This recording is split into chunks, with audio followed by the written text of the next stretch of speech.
Right, peeps, I said I'd do a funny one.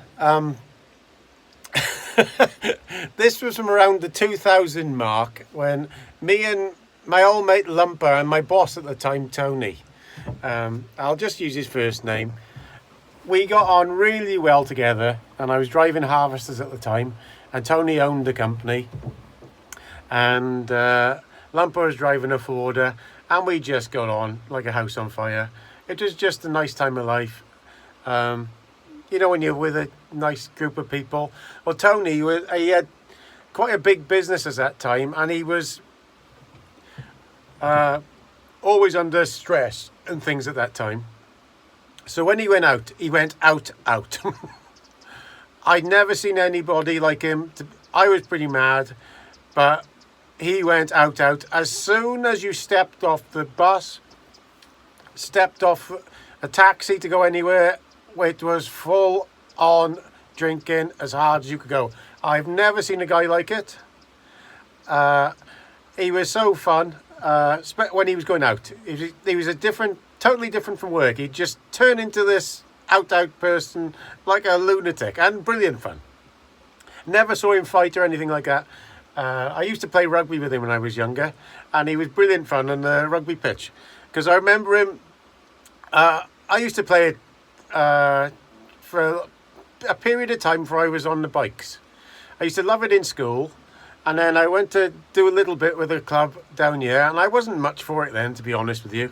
I used to love watching it, like I still watch it now, but the Raider team was always short of players, so even if you went to watch, they'd have you playing by the end of the bus trip to where you were going, even if you didn't want to. And I remember we went to play Bilth, and I only went to watch again, and the next thing I was handed a pair of rugby boots, which were 2 sizes too big, size 11s. I don't even know if I was 18 then, maybe 18, about that.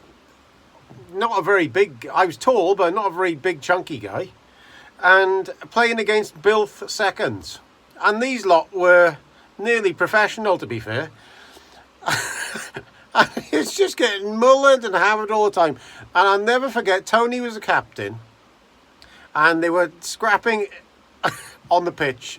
What I was talking before, not in a pub or anything. They were scrapping on the pitch because we didn't have much hope of winning.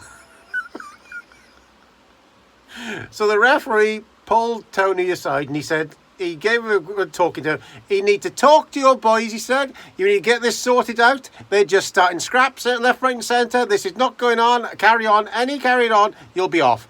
And Tony went, yeah. And then he turned around. He walked 5 paces towards us, because I was in the scrum, second row then, I think I was.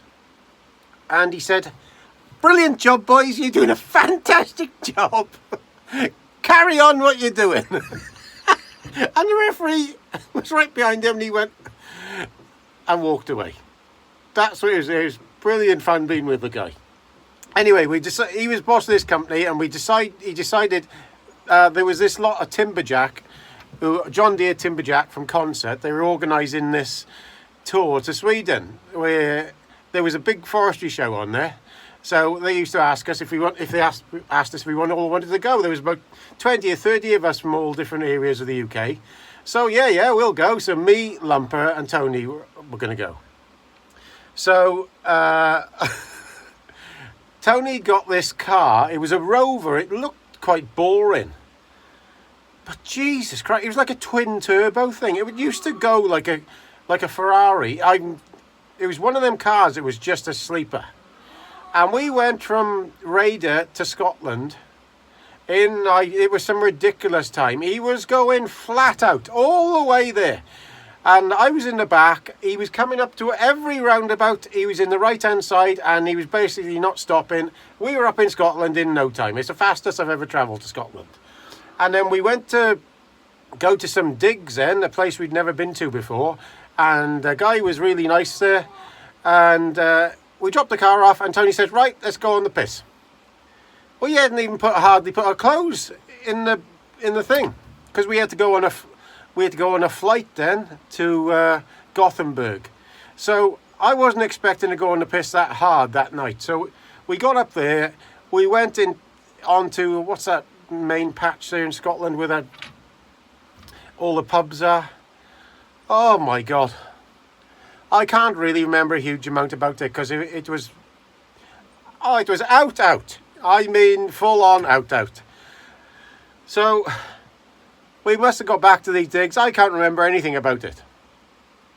And I'd had a guts full of beer on.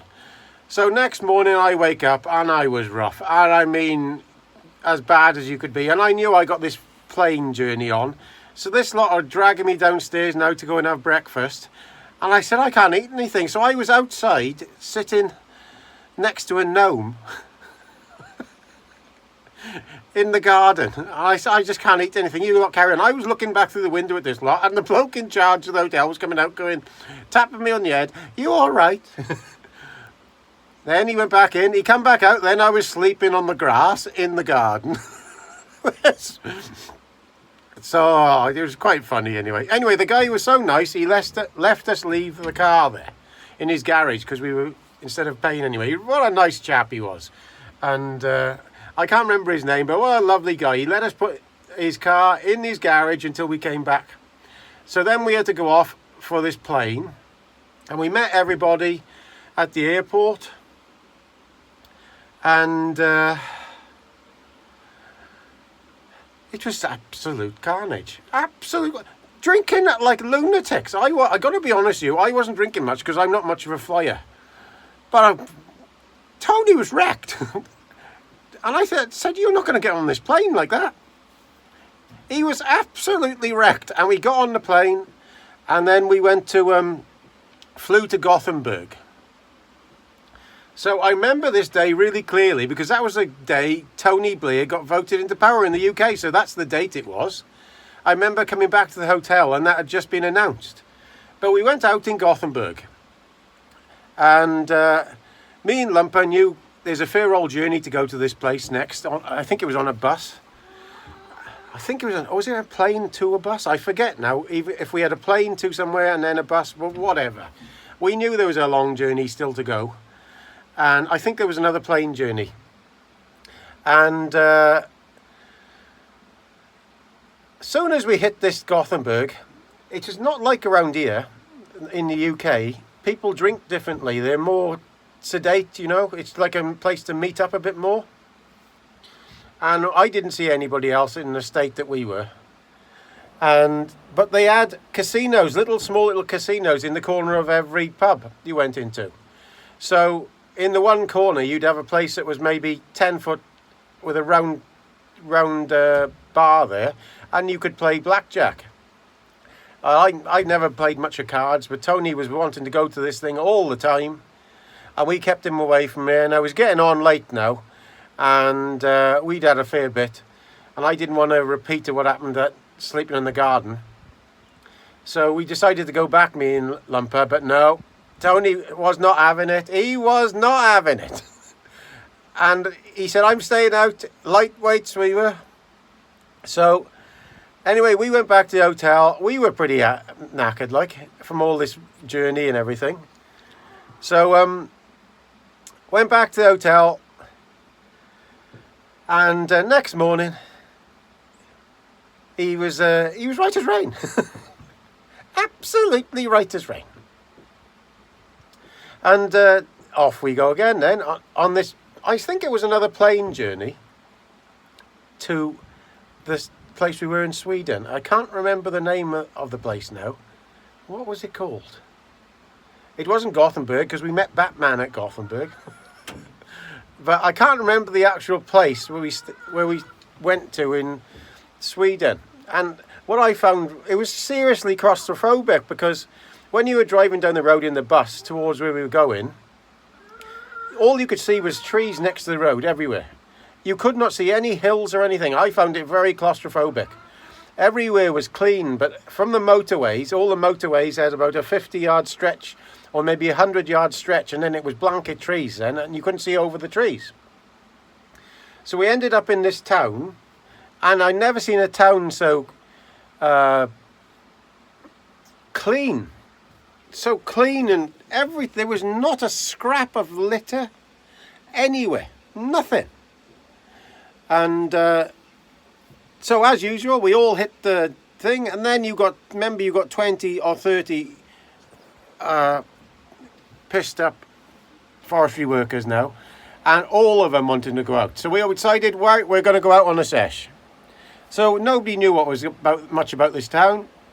We managed to get a bus to this local pub, and when we went in there, it was a bit weird. It was half the pub was a sit-down thing where there was maybe 50 people sat down having tea and coffee with their families, and then the next thing was a bar. So we all went in this bar. We were drinking and laughing, having a hell of a time, because we had lots of us hadn't seen us for each other for ages. And there was no argy-bargy, just like you are in the UK. And next thing, these 2 riot vans turn up outside, and all out getting the riot gear out, and I'm saying, what's going on out there? Oh, I've no idea. And me and Lumper, any idea what's going on out there? Oh, no idea. It's something up the road, most probably. Next thing, they burst in on us. The riot police was for us. We hadn't done anything. It's just because we were acting like we do in the UK over there. Crazy. I could not believe. I thought we're not even going to get to the forestry show. We had a hell of a job not to be arrested by the riot police. Hell of a job. And they hadn't seen nothing yet, because we was going for it then. But, oh my God. It was mad. Absolutely mad. And I remember Tony, then because he wanted to play on these cards, see, that night it was like oh my God, unbelievable. And then we left Tony out again. He wanted to play on these things, and we said, we don't want nothing to do with it. You lose all your money, whatever. Anyway, we left him. Next morning, we're all outside this hotel, all of us in the bus except for Tony, waiting for him. And then Tim, who was in charge of he was from Concert, used to be in charge of Timberjack, went upstairs to Tony's room. And Tony was flat out, bollock naked, face down, on the ground, with wads and wads and wads of cash everywhere. He'd won thousands on gambling. Not what you'd think. He had come out on top and was hammered, bollock naked on the floor. He kept us waiting there for 2 hours for him to get ready. And then we went to this show, and we had some fun there. We really did have some fun there. And on the way back, Tony was out from the minute he was in Scotland, and back on the plane again, he was hammered on the plane. He was absolutely drunk, like you wouldn't believe. How he got on the plane, I don't know. And then we went back to Scotland, another hooking in Scotland again. Hard as we could go in Scotland again, stayed at this place. That place, I wish I could remember the name. It was brilliant, absolutely brilliant place where we stayed. And he was just laughing at us all. And I gotta be honest with you, I can't really remember much about the Scotland part of it because it had so much beer. Because we were home then. Because I was home from abroad then, I was happy. I was a little bit worried about drinking too hard away, but we did not too bad. But they don't drink like us over there, though. They do not drink like us. It's more sedate, and they don't get hammered like we do. That was quite shocking. And everywhere's so clean. So that was our trip. We nearly got had by the riot place. It was a brilliant machinery show. The food was absolutely dreadful. It was all baked and fried reindeer. I hated it. And I just was glad to get some fish and chips down my neck when we got back to Scotland. So this has been a bit of a long one. I have done it in one, but man alive, that was fun. That was fun. It really was fun. So really enjoyed my time with Tone there. Worked with him for a long time. Sadly, he gave up the timber then in the end, but me and Lumper always been mates for as long as I've known from school, and we're no different. We're older, but nowhere near any. We're duller, I think, as we get older. So thanks for listening. I needed a bit of a funny one because there's lots of serious stuff on at the moment, isn't it? So please subscribe down here. Doesn't cost you anything. All the best, Gaz.